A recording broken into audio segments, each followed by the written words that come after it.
Il y a des signes qui ne trompent pas. Cette petite brume qui flotte au-dessus de Lyon et qui bouche l'horizon, c'est l'ozone. Le niveau d'alerte a été atteint aujourd'hui sur l'agglomération et dans la vallée du Rhône.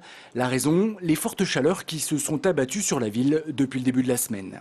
Depuis plusieurs années, c'est des choses qui arrivent chaque été. On a effectivement des épisodes de pollution liés à l'ozone qui s'expliquent par le fait que les polluants d'origine humaine se transforment sous l'action du soleil.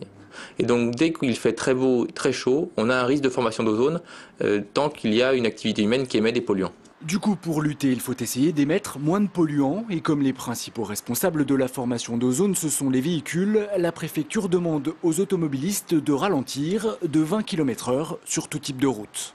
La préfecture maintenant demande aux automobilistes de réduire leur vitesse pour réduire la pollution émise par le trafic et demande également aux industriels de réduire leur activité pour réduire les polluants qui sont émis par l'industrie. Le problème, c'est que le plan préfectoral tourne un peu en boucle. À chaque pic d'ozone, les mêmes mesures sont mises en place. Ça fonctionne, mais seulement jusqu'au prochain coup de chaud. Alors aujourd'hui, certains élus aimeraient bien qu'on pense à la pollution avant d'avoir le nez dedans.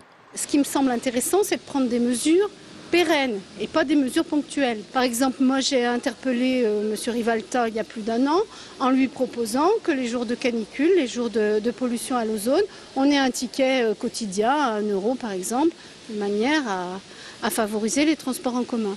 Pour l'instant, il n'est pas encore question de faire baisser le prix des transports en commun. Alors pour que l'ozone disparaisse, il faudra compter sur la météo. Le vent devrait faire le travail ce week-end, mais de nouveaux pics sont attendus dès la semaine prochaine.